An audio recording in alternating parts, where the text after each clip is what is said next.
ఇక్కడ మనం చూసుకుంటే హిందూ షాహీ డైనాసిటీ చూస్తున్నాం మనం. హిందూ షాహీ డైనాసిటీ అసలు ఎలా మొదలైంది, అసలు ఆ ప్రాంతం ఈ కాశ్మీరు, ఆ పైన కాబులు, ఈ యొక్క పాకిస్తాన్ టాప్ పేషావర్, ఈ రీజన్ అంతా చూసుకుంటే అక్కడ హిందూ షాహీ వాళ్ళు ఉండేవారు అనమాట. ఫస్ట్ ఎవరు ఉండేవారు, వీళ్ళు టర్కీకి వాళ్ళు ఉండేవారు అనమాట. వాళ్ళు ఏంటంటే ఫస్ట్ ఈ టర్కీ వాళ్ళకి సంబంధించిన వాళ్ళు ఉండేవాళ్ళు, వాళ్ళు కాబుల్ షాహీ అనేవారు. వాళ్ళు ఏంటంటే ఈ గాంధార, కాబుల్ ఈ రీజియన్లో ఉండేవారు అనమాట, సెంట్రల్ ఏషియన్ రీజియన్లో. ఒక 870 ముందు అనమాట. తర్వాత 870 తర్వాత హిందూ షాహీ అనే వాళ్ళు వచ్చారనమాట. వీళ్ళు ఈ ముందుండే వాళ్ళు ఏంటి, కొంచెం బుద్ధిస్ట్ ఆ రిలీజియన్ సంబంధించి ఉండేవాళ్ళు. తర్వాత హిందూ షాహీ డైనాసిటీ వాళ్ళు వచ్చారు. ఇందులో కల్లారా అనేవాడు ఉండేవాడు. ఈ కల్లారా అనేవాడు ఈ టర్కీకి బుద్ధిస్ట్ వాళ్ళు అందరినీ తరిమేసి ఇతని రూల్ అనేది ఎస్టాబ్లిష్ చేశాడు అనమాట.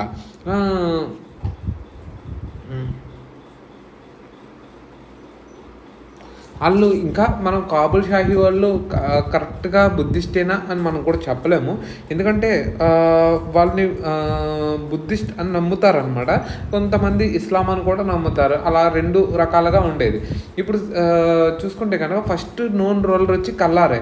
ఇతనే ఓవర్త్రో చేస్తాడని ఈ బుద్ధిస్ట్ టర్కిక్ షాహీస్ కానీ వీళ్ళు ఇస్లామిక్ కానీ వీళ్ళు త్రో చేసి ఇతను ఫౌండింగ్ అవుతాడనమాట. ఇతన్ని ఎందులో మెన్షన్ చేశారు, అసలు ఈ పైనుండే ఈ కాశ్మీర్ అంతటికి మనకి చెప్పే ఒక బుక్ ఉందన్నమాట. అన్ని ఈ కాశ్మీర్లో 11th centuryలో ఇది రాశారనమాట. 12th centuryలో రాశారు, అంటే 1150s ఆ రేంజ్లో రాశారనమాట.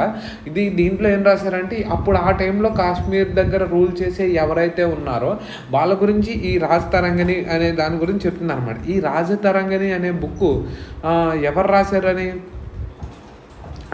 ఈ రాజ్ తరంగిణి అనే దీని మీనింగ్ ఏంటంటే రివర్ ఆఫ్ కింగ్స్ అనమాట. అంటే ఆ టైంలో అలాగా ఈ సాంస్క్రిట్లో రాశారు.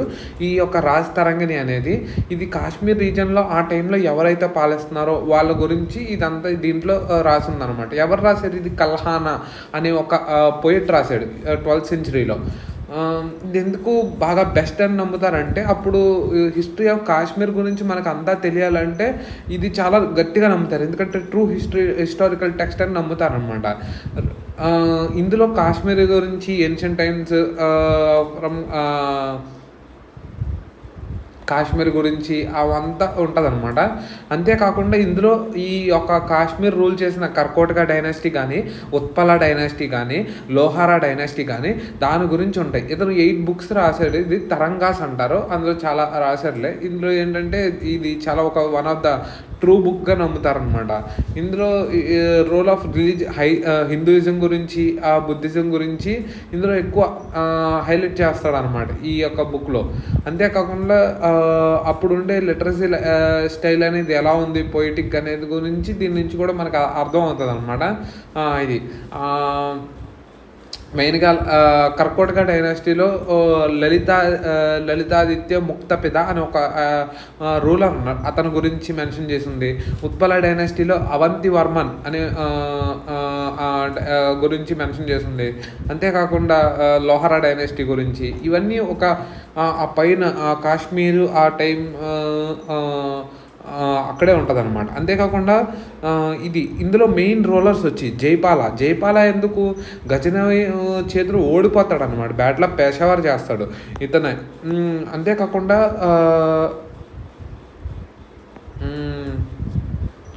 అతనేంటి అది తట్టుకోలేక ఏం చేస్తాడు, అతనే కాల్ చేసుకుంటాడు అనమాట, అతను డిఫీట్ చేసేసినందుకు.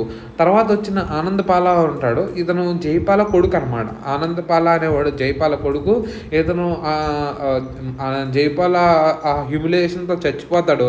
ఆనందపాల ఏం చేస్తాడు, సన్ ఆఫ్ జైపాల ఏంటి బ్యాటిల్ ఆఫ్ చార్జ్ అనే దాన్ని చేస్తాడు అనమాట. ఈ చార్జ్ అనేది ఏంటి అసలు, ఈ చార్జ్ మనం చూసుకుంటే గనక అది జనరల్గా చార్జ్ అనేది ఏంటంటే మామూలుగా మన కాశ్మీరు ఆ రీజియన్ దగ్గర ఎక్కడో ఉంటుంది అనమాట. ఎగ్జాక్ట్గా మనం చూద్దాం ఒక్క నిమిషం ఆగిన తర్వాత. అగెన్స్ట్ మొహమ్మద్ గజనీ అనమాట, బ్యాటిల్ ఆఫ్ చాచ్. ఆ చాచ్ అనే ప్రదేశంలో వీళ్ళు మొహమ్మద్ గజనీతో పోరాడాడు. కంపేర్ టు ఇతను ఎందుకు పోరస్తో కంపేర్ చేస్తారంటే, ఇతను ఓడిపోయినా కానీ ఇంకా ఆ రెడ్యూస్ టెరిటరీలో మేనేజ్ చేసుకుంటూ రూల్ చేస్తూ ఉంటాడు అనమాట, అతనికి లొంగిపోకుండా. త్రిలోచన పాల, ఇప్పుడు త్రిలోచన పాల expanded the Kingdom into Shivalik hills. ఇతను ఎక్స్పాండ్ చేశాడు. వీళ్ళ దాంట్లో అంతా ఫస్ట్ జైపాల, తర్వాత ఆనందపాల ఇలా తగ్గిపోతూ వస్తున్న కొద్దీ ఇతను త్రిలోచన పాల ఏం చేశాడంటే Shivalik hills, upper Gangetic plain ఆ పై వైదుగా వెళ్ళాడు అనమాట. ఇతను కూడా గజనవిద్ ఇన్వేషన్స్కి తట్టుకుని నిలబడ్డాడు అనమాట. ఫాట్ అగ్రెస్ట్ ఇది అసాసినేటెడ్ బై హిస్ ఓన్, ఇతను యొక్క గ్రూప్సే ఇతను చంపేశారనమాట, అదే ఇతని ట్రూప్సే. తర్వాత భీంపాల ఏంటి, last ruler of Hindu he dynasty, described fearless by historians Utbi అనమాట. ఉటాబి అనేవాడు ఏం చెప్పాడంట, ఇతను చాలా ఫియర్లెస్ అని చెప్పాడనమాట.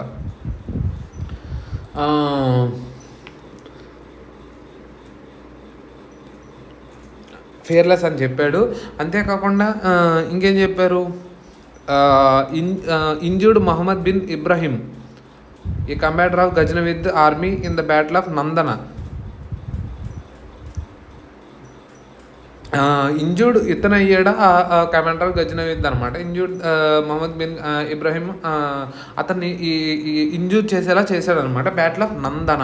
అంటే ఇక్కడ మనకి ఏం చూసుకుంటే ఫస్ట్ పేషావర్ జరిగింది, తర్వాత చార్జ్ జరిగింది, తర్వాత బ్యాటిల్ ఆఫ్ నందన జరిగింది అనమాట. వీళ్ళందరూ గజనవిద్కి తట్టుకుని నిలబడుతున్నారు. ఎలా డిక్లైన్ పోయింది Hindu Shahi dynasty, early 11th century sir Mohammad Ghazni's continuous invasions.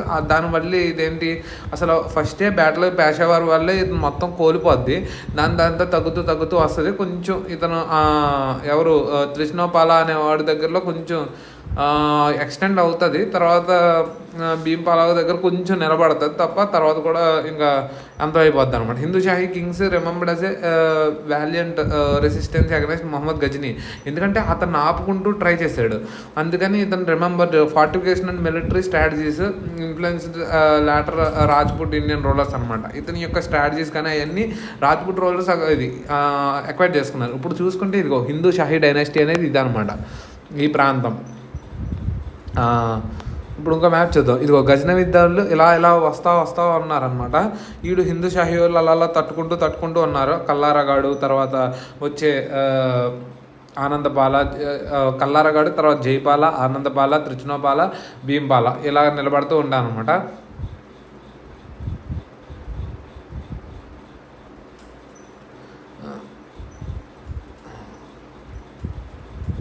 అది ఇప్పుడు మనం ఇంకేం చూద్దాం అనుకున్నాం, హిందూ షాహీ డైనాసిటీ ఇది కదా చూసాము, హిందూ షాహీ డైనాసిటీ. ఇప్పుడు గజనవిద్ గురించి చెప్పాలంటే గజనవిద్ అనేవాడు ఈ రాజతరంగిణి గురించి చెప్పాను. ఇతను రాజతరంగిలో ఆ నార్త్ గురించి అంటే హిస్టరీ గురించి చెప్పేదాన్ని రాజతరంగిణి అంటే. హిందూ షాహీ డైనాసిటీ అంటే ఈ దాని గురించి మనం మాట్లాడుకున్నాం. ఇప్పుడు మాట్లాడుకోవాల్సింది ఓన్లీ గజనవిద్ గురించి. ఈ గజనవిద్ ఏంటంటే